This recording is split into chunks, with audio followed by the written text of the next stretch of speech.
Amici, bentornati nel vostro salottino di Chiacchiere Caffè. Come vi ho anticipato prima, ci ha raggiunto un nuovo ospite, ve lo presento subito. Lui è Antonio Melato. Benvenuto Antonio, Grazie. presidente Fedagri Veneto. Allora, Antonio intanto mi ha chiesto di darci del tuo e io ne sono felice, no? Sì, Quindi credo che sia non la chiamerò presidente, è così, infatti. vero che è un po' Preferisco anch'io che altisonante. sia una cosa Va molto... bene, allora Sì, Antonio, sì, grazie, molto gentile. Presidente, dicevo, Fedagri Veneto. Fedagri dopo ci spiegherà bene, sì. vero cos'è, perché non tutti la conoscono. Comunque parliamo di cooperazione a livello agricolo e c'è stato un convegno chiuso da pochissimo perché si è tenuto oggi in mattinata. Lei ci ha gentilmente raggiunto, così facciamo con lei il punto su questa importante iniziativa. Un convegno dal titolo La cooperazione agroalimentare veneta verso il 2013, quali opportunità, con cui abbiamo dato anche il titolino a questa intervista. Allora, stavo dicendo dottor Melato, ma più semplicemente Antonio, Antonio, per favore, facciamo lista. appunto il punto sullo stato della cooperazione agroalimentare veneta, no? Di cui appunto Fedagri si occupa ormai da anni, poi mi ricorderà anche un po' la storia di questa Fedagri. Allora, innanzitutto saluto tutti i telespettatori con un cordiale, diciamo. Grazie. Ecco. Allora, Fedagri Veneto è praticamente una componente Mhm. di Confocooperative Veneto che rappresenta tutte quante le cooperative agricole che appunto per una regione così di pronuncia più semplificata, anziché dire tutte quante la federazione delle cooperative agricole o altro, abbiamo scelto una frase molto semplice, cioè Fedagri, Mhm. e Fedagri praticamente racchiude in sé tutte le cooperative agricole aderenti a Confocooperative Veneto.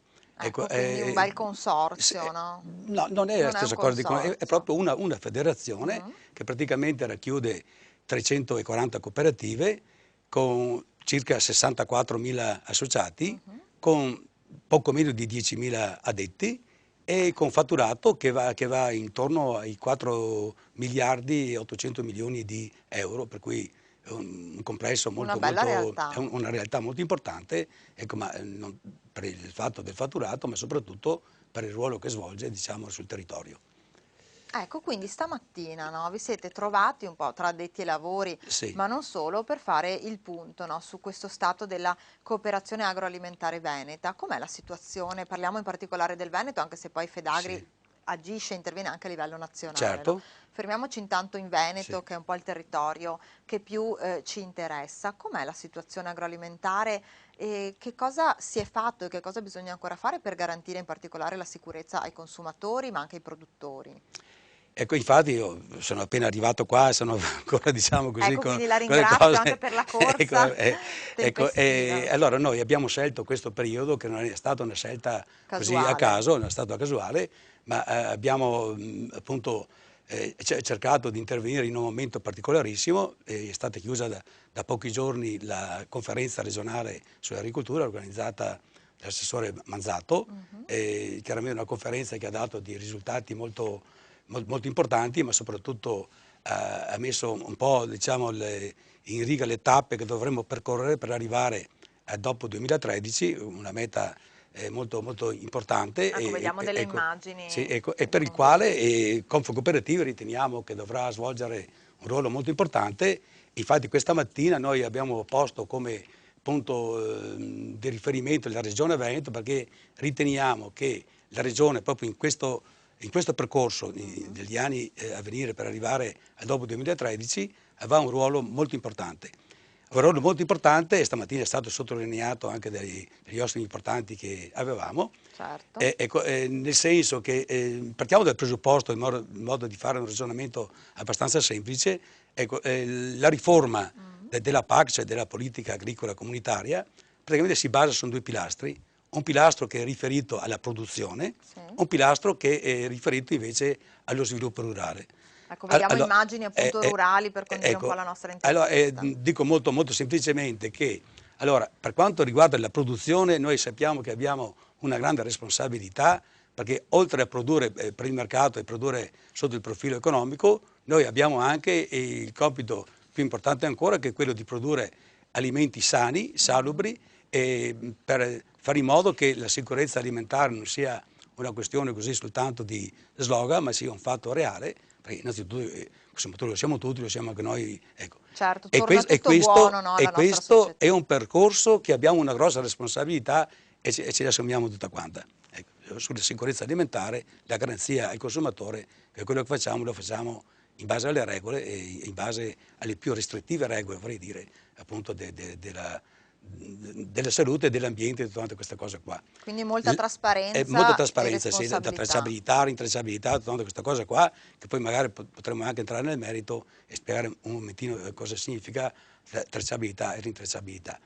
E l'altro aspetto invece, cioè l'altro pilastro su cui si basa la riforma della politica agricola comunitaria è appunto lo sviluppo rurale, e questo la Regione avrà un compito, è stato sottolineato anche questa mattina, avrà un compito molto importante. Questa mattina, come Fedagri Veneto, noi ci siamo posti di supporto all'assessore e tutta quanta i suoi collaboratori, All'assessore Manzato. all'assessore Manzato, all'assessore agricoltura Manzato, alla Regione Veneto sostanzialmente, perché sappiamo benissimo che il compito che avrà la Regione Veneto nei confronti complessivi appunto del sviluppo della ruralità italiana, ecco, sappiamo benissimo che è un compito molto, molto grave, ecco, perché quello che si dovrà sostenere e quello che si aspetta appunto il Veneto, regione vocata appunto all'agricoltura e all'agroalimentare, riveste questo ruolo sostanzialmente, e noi ci siamo proposti e non diciamo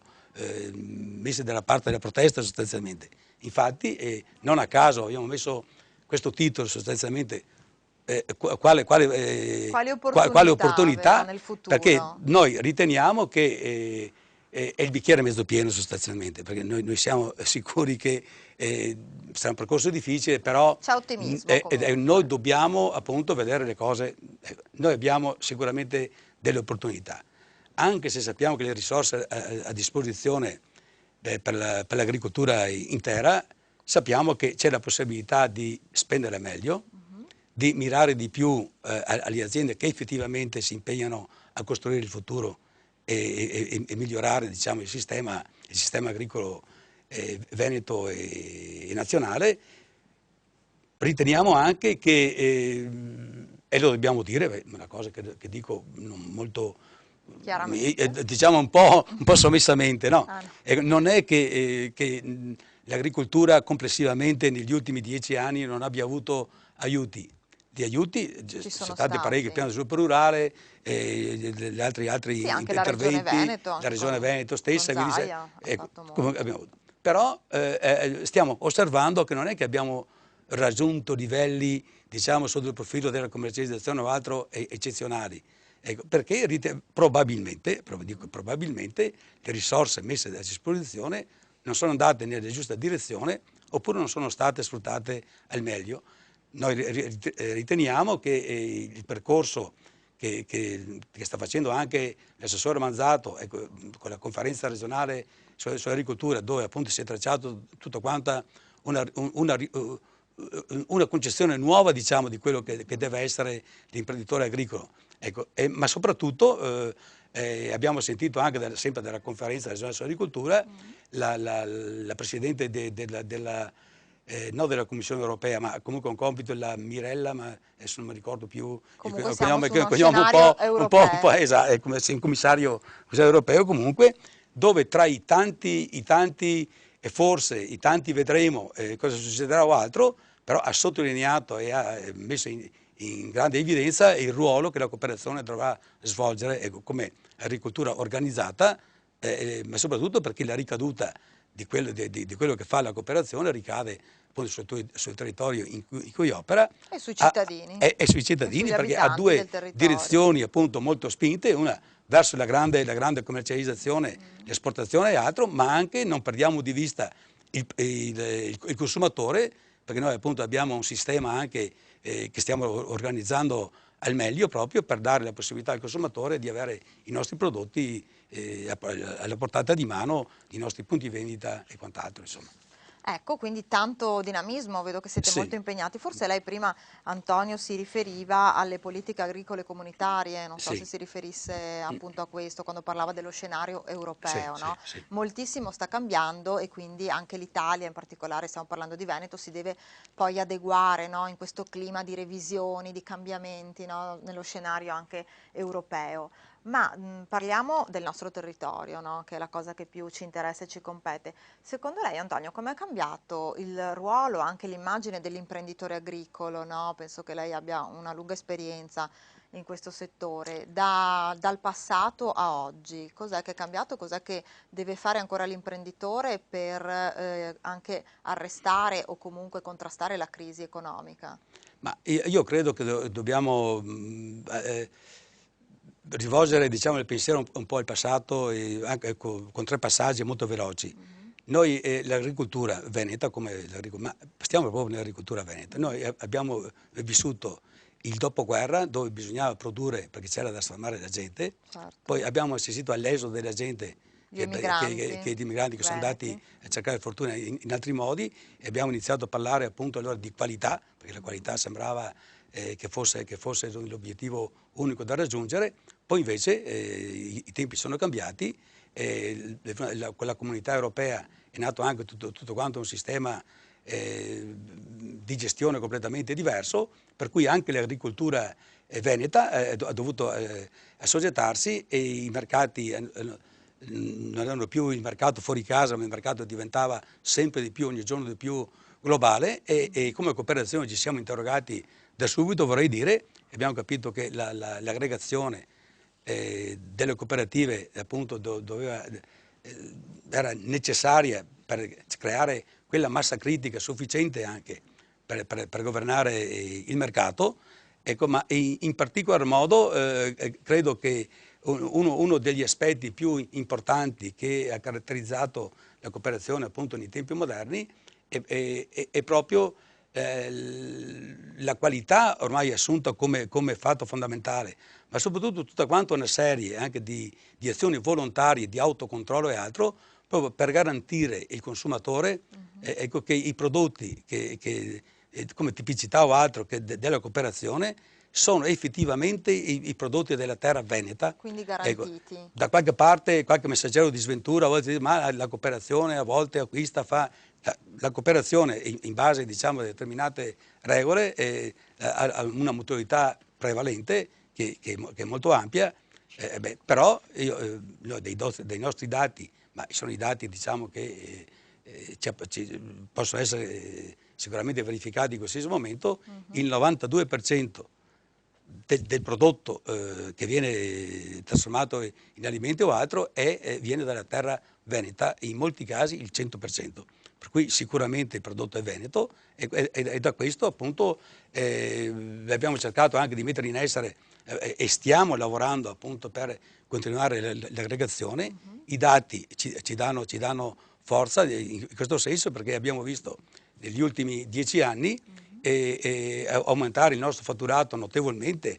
Infatti vediamo che dai 2 miliardi e mezzo circa di fatturato di circa 10 anni fa siamo a 4 miliardi e 800 milioni, diminuendo il numero delle cooperative, appunto perché si sono aggregate e si Certo. stanno organizzando, vorrei dire in tutti i settori, ma in particolar modo il lattiero-caseario, il vitivinicolo, il lattiero-caseario e l'ortofrutticolo, Ecco, appunto primo P, ricordiamoli. ecco, ricordiamo appunto Ricordiamo i queste, settori, sì, Antonio, sì. vero? Cioè il vitivinicolo che ha Allora, appena noi citato, abbiamo il settore il vitivinicolo, lattiero il lattiero caseario, caseario, ortofrutticolo, l'ortofrutticolo, sì, ortofloro-frutticolo, vedo qui, sì, esatto, e il zootecnico, che è molto zootecnico. importante e per i quali di questi tempi abbiamo una particolare attenzione perché Mhm. è il settore che probabilmente sta soffrendo di più in questa fase appunto di rinnovo, appunto di verifica della politica e avrà bisogno di più degli altri Di essere seguito, di essere vero? seguito in maniera più attenta sostanzialmente. Ecco. Ma come mai quello zootecnico, Antonio? Dovremmo fare un discorso Mm. molto lungo, però noi cerchiamo come sempre di essere molto concisi. Allora, le condizioni, appunto quando si crea una difficoltà, ecco, c'è sempre, diciamo, una natura. Noi qua nel Veneto, ma noi parliamo del nostro Veneto, diciamo che siamo mancati un po' in programmazione, cioè la programmazione appunto per quanto riguarda le produzioni, le trasformazioni, io di solito non è che siano stati seguiti in maniera ineccepibile. e le ricadute poi si osservano nei momenti di cambiamento, perché il cambiamento comporta anche difficoltà e succede questo. Quindi vi state riorganizzando in Noi merito. stiamo osservando proprio di questi tempi, e qualcuno anche dice ma la crisi è terminata perché vediamo che in quasi tutti quanti i settori abbiamo il mercato che va abbastanza bene, i cereali sono aumentati appunto di prezzo, così anche nel settore lattiero-caseario, nel vitivinicolo e altro. E in realtà è tutta una serie di condizioni esterne che fanno sì che ci sia questo picco di mercato che comunque non rappresenta di sicuro la fine della crisi. Quindi non bisogna La crisi eccedere in strutturale rimane e noi siamo coscienti di questo. Il settore zootecnico in questa fase soffre in particolar modo, appunto riferito alla programmazione. Noi osserviamo che, e premetto, io non sono contrario, anzi Fedagri non è contraria al biogas, alle energie rinnovabili o altro, Certo. però osserviamo che questi impianti nascono un po' in maniera, vorrei dire, insomma, in pochi spazi, ne vedi 1, 2, 3, ogni impianto di biogas da un megaton, per dire, vuol dire circa 350 Quindi ettari rischiano di di mais. togliere terra proprio per bovini e ovini. Esatto, e da qui appunto l'aumento dei costi per quanto riguarda determinati settori, in particolar modo il zootecnico e in particolar modo il settore zootecnico da carne, perché quello dell'altro, ripeto, ha un segnale, andamento diverso. è un andamento diverso.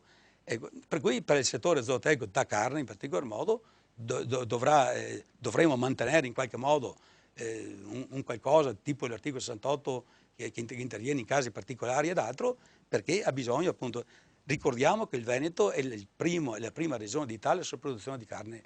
Ecco, questo è un dato interessante e importante, vero? Quindi vediamo di mantenere bene questo primato, di tenercelo caro. Questo settore. Allora, un altro dato interessante, Sì. e così mi ricollego anche a uno strumento utile che avete appena ideato anche a beneficio dei consumatori. Allora, il Veneto conta su oltre 150 punti vendita cooperativi, vero Sì. Antonio, che producono in media il 12% del fatturato. Sì.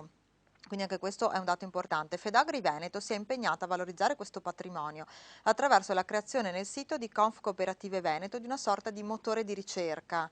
Leggo qui dove il consumatore può trovare gli indirizzi dei punti vendita diretti delle associate. Penso vi riferiate a questo strumento molto utile che si chiama Qui da noi. Sì. Vero? Allora ci racconti un po' come è strutturato questo strumento, no? Qui da noi, che consente, leggo qui, attraverso il relativo sito internet www.quidanoi.coop, di conoscere l'indirizzo di tutti gli spacci cooperativi che vendono direttamente i loro prodotti. Ecco, questa è una bella iniziativa, vediamo il logo. Sì, ecco, questo è il logo, infatti, ecco, Qui da noi è un qualcosa di molto più complesso, perché oltre che parlare di punti vendita si parla anche di servizi in agricoltura e quant'altro.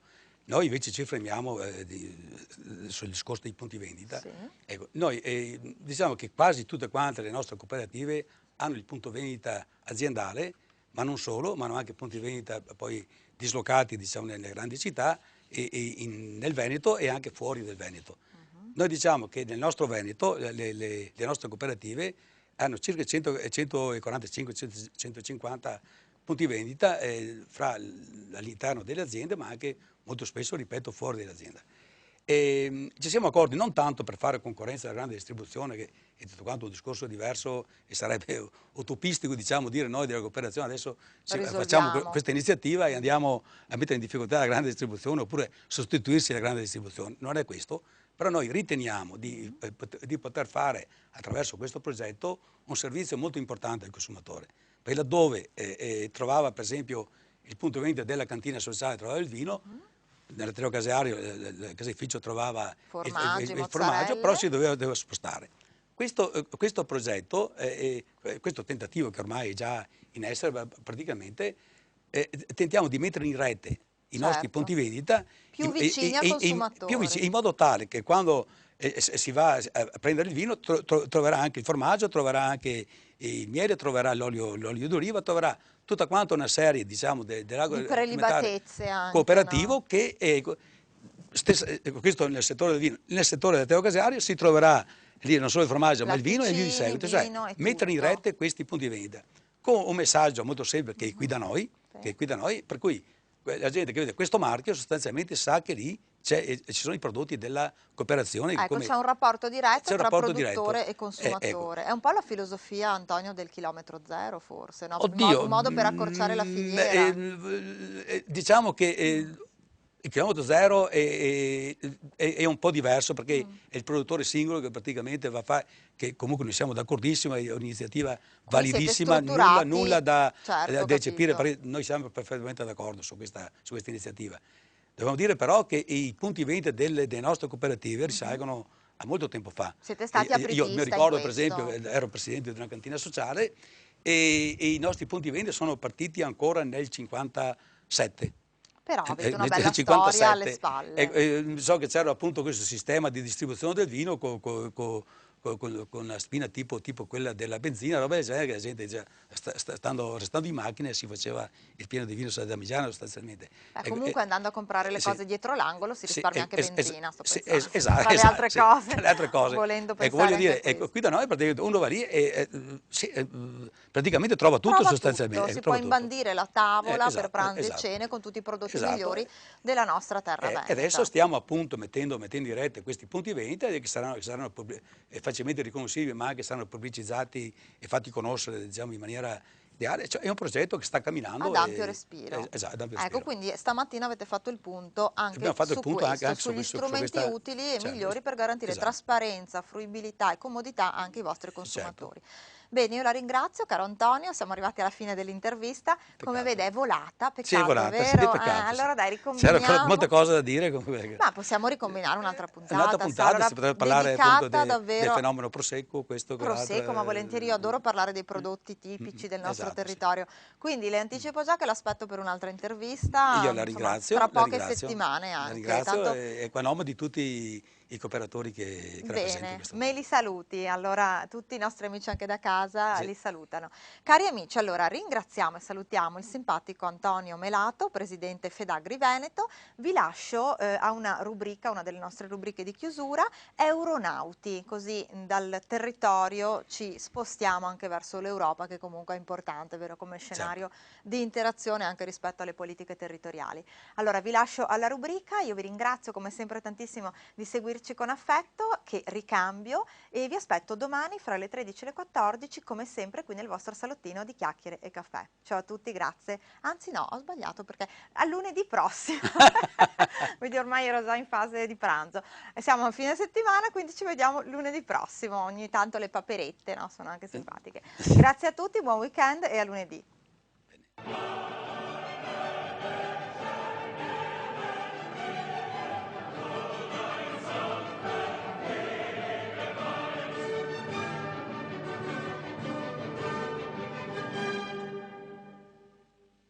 E ben ritrovati a tutti ad Euronauti, ben ritrovati da me, da Giulia Salmaso, e nel nostro studio a 12 stelle tutto dedicato all'Europa, perché di Europa si parla in questa nostra rubrica settimanale. Cominciamo quindi senza indugio questa nuova puntata parlando di cellulari. Ebbene, nell'Unione Europea, sappiate, sono in circolazione, cioè 500 milioni di telefoni cellulari, cui corrispondono 30 diverse tipologie di carica batteria a seconda del produttore o del modello del telefono. A chi non è mai successo di dimenticare per esempio il proprio caricabatterie e di cercare magari un amico o un collega che abbia lo stesso modello di telefono? Bene, la Commissione europea ha deciso di risolvere questo problema, che non è soltanto un inconveniente per il consumatore, ma produce anche notevoli danni all'ambiente. Infatti oggi chi compra un nuovo cellulare è quasi sempre costretto a cambiare il caricabatteria, anche se ne possiede uno perfettamente funzionante. Questo genera rifiuti elettronici non necessari nell'ordine di migliaia di tonnellate. La tecnologia scelta è quella del caricabatteria unico, un caricabatteria mini USB che consente sia la ricarica che il trasferimento di dati. La maggior parte dei telefoni potrà quindi essere completamente ricaricata nel giro di 2 ore. Ci sarà quindi un nuovo caricabatterie unico. Data l'ampia adesione da parte dei produttori, hanno infatti firmato questo nuovo protocollo di unicità di caricabatterie i leader del settore come Apple, Motorola, Nokia, Samsung, Sony e altre. Ci si aspetta che con il passare del tempo questo standard diventi dominante, anche se la sua introduzione sarà graduale. I primi caricatori appariranno sul mercato proprio in queste settimane. Parliamo ora di politica regionale. La Commissione europea ha presentato una comunicazione che chiede agli Stati membri, quindi a tutti noi beneficiari dei fondi di coesione, di finanziare progetti di crescita sostenibile e che formula raccomandazioni per una maggiore efficacia degli investimenti. La comunicazione intende promuovere l'iniziativa Faro sull'efficienza nelle risorse, parte della strategia Europa 2020. L'attuale budget per la politica di coesione assegna 105 miliardi di euro ai progetti di crescita sostenibile. La comunicazione esorta quindi gli Stati e le autorità regionali a trarre ispirazione da alcune buone prassi che esistono già in Europa. In particolare la Commissione richiede a tutte le regioni e anche alle singole città di aumentare gli investimenti in energia rinnovabile ed efficienza energetica, in particolare nel settore edilizio e in generale di dare maggior sostegno all'innovazione ecologica. Chiede anche di usare i fondi europei per la prevenzione dei rischi di catastrofe naturale per le infrastrutture verdi. E le dichiarazioni del vice premier turco Ali Babakan sulla presenza cristiana nel vecchio continente hanno destato scalpore. Il numero 2 di Erdogan ha dichiarato infatti che l'Europa è troppo cristiana, quasi un club esclusivo, aggiungendo di ritenere tale fattore uno dei motivi dell'ostilità all'ingresso della Turchia nell'Unione Europea. La risonanza di tale dichiarazione ha destato scalpore a Bruxelles e anche in uno dei nostri europarlamentari. Lorenzo Fontana, eurodeputato della Lega Nord, ha inviato un'interrogazione scritta quindi alla Commissione europea chiedendo una valutazione sulle asserzioni di Babakan. Prima di dare giudizi sulla situazione religiosa dell'Unione Europea, sarebbe bene che il governo di Ankara si impegnasse a fondo per garantire la libertà di culto nel proprio paese. Francamente trovo assurdo, ha detto Fontana, giudicare altri paesi quando la situazione nel proprio presenta problemi immensamente gravi. Le dichiarazioni di Babakan seguono peraltro di poche ore il voto negativo con cui la delegazione turca al Consiglio d'Europa si era espressa nei confronti della risoluzione di condanna contro le violenze subite dai cristiani in Medio Oriente. Parliamo di economia, parliamo di innovazione. Persiste lo scarto tra le prestazioni in materia di innovazione dell'Unione e quelle dei suoi principali concorrenti internazionali che sono gli Stati Uniti d'America e il Giappone. Sebbene l'andamento della maggior parte degli Stati membri dell'Unione sia promettente, nonostante la crisi economica di questi tempi, i progressi non sono però abbastanza rapidi. Mentre l'Unione mantiene un chiaro vantaggio sulle economie emergenti di India e Russia, il Brasile continua ad avanzare e la Cina lo sta velocemente raggiungendo. All'interno dell'Unione Europea la Svezia ha ottenuto i migliori risultati, seguiti da Danimarca, Finlandia e Germania. Subito dopo si attestano nell'ordine Regno Unito, Belgio, mentre l'Italia rimane un innovatore moderato e le cui prestazioni sono inferiori dal 10 al 50% alla media europea. E nell'Unione Europea sono più di 6 milioni i giovani che abbandonano gli studi con al massimo un diploma di terza media. Questi giovani hanno grosse difficoltà poi a trovare un lavoro e sono spesso più disoccupati e dipendenti dall'assistenza sociale. L'abbandono scolastico precoce, che attualmente in Italia è il 19%, una media superiore a quella europea del 14%, frena lo sviluppo economico e sociale e ostacola chiaramente anche il raggiungimento dell'obiettivo dell'Unione Europea di una crescita intelligente, sostenibile e inclusiva. Bene, la Commissione ha quindi approvato un'iniziativa per ridurre entro la fine del decennio a meno del 10% il tasso di abbandono scolastico in tutta Europa. Il progetto prevede innanzitutto l'offerta agli alunni di un sostegno all'apprendimento ed evitando condizioni che possano portare all'abbandono della scuola, come le bocciature, la mancanza di un aiuto adeguato agli alunni di madrelingua diversa.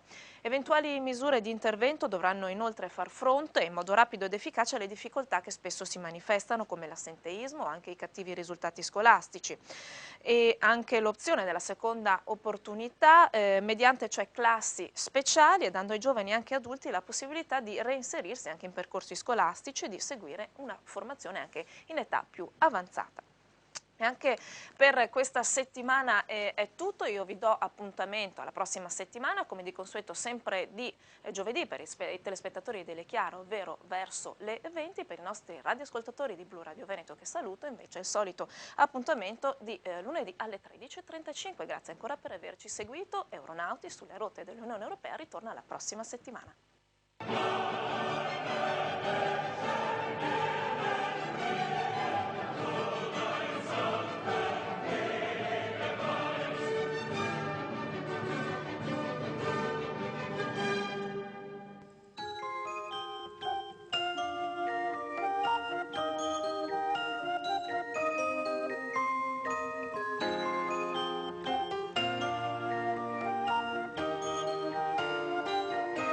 We get it almost every night.